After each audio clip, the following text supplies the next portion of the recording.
From the Californian desert to the heat and humidity of the Florida coast. Miami Beach, baby.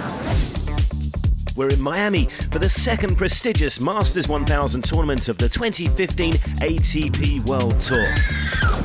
While across town, the city's famous South Beach is as vibrant as ever. Over on Key Biscayne, the giant stadiums at the Crandon Park Tennis Center are awaiting this annual pilgrimage of the world's greatest players at the Miami Open, presented by Ital. And with only Roger Federer absent from the roll call of ATP's superstars, Miami tennis fans have quite a treat in store. Rafael Nadal, a four-time finalist in Florida, would look to address that frustrating statistic. But the Spaniard is still searching for top form, having lost to Milos Raonic in the quarterfinals in Indian Wells last week. Last week was a positive week for me, it's true. I think I played good 4 matches, and especially the last one against a tough opponent. I was ready to win, 3 match points, a lot of chances. It was not my day. At the end of the day, a little bit unlucky.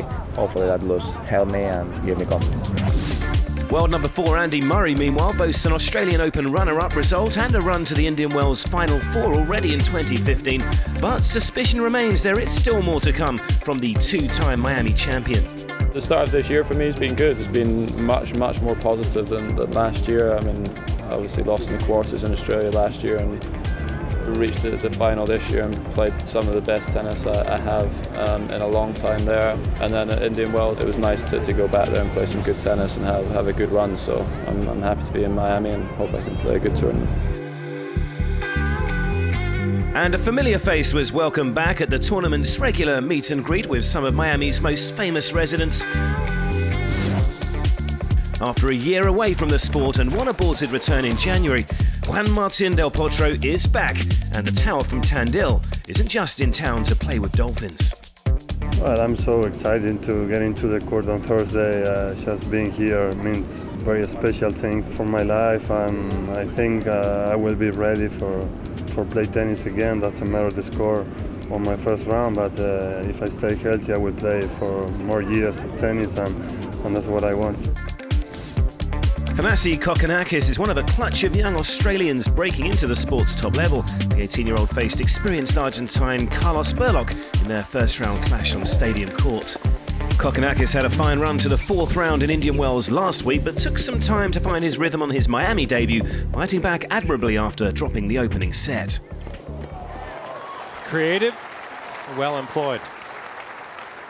After calling for a medical timeout for a sore hip late in the 3rd, though, the Australian never really recovered. It was Berlocq who was closing in on a second-round berth. And it's done. The first hard-court match win of 2015 for Carlos Berlocq. Plenty of local interest as well on this busy day of first-round action. Jack Sock, one of a number of Florida-based players, taking on Japan's Go Soeda. The American number 5 returned to competitive action in Indian Wells after hip surgery in December, reaching the 4th round in singles and winning a maiden Masters 1000 doubles title. His momentum has been maintained to the East Coast. It was a controlled performance throughout from Sock. The match seen out in straight sets, 6-3, 6-4, the final score. Finishes with the exclamation point. Emphasis with his 5th ace of the day. And there was good news for the Americans earlier on grandstand court as well, with Donald Young racing to a 5-1 lead before Yen Shenlu succumbed to a neck injury. Young now up to a 14-7 win-loss record in 2015 on the back of a 3rd-round appearance in Indian Wells. It was the Dominican Republic against the USA under the lights on Stadium Court, with San Francisco-born Sam Querrey up against world number 55 Victor Estrella Burgos. Querrey, competing here for the 10th time, has yet to win back-to-back matches in Miami, but the American number 2 was in control early, taking the opening set 6-4 and looking strong again in the second. A break to the good early, the home hero was well on his way to a comfortable opening round victory. Oh, it was a wicked return, but Querrey was on his horse. Big steps for Sam.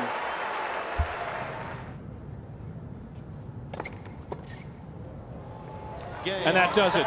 A fine performance from Sam Querrey in front of an electric crowd inside the stadium here at the Miami Open.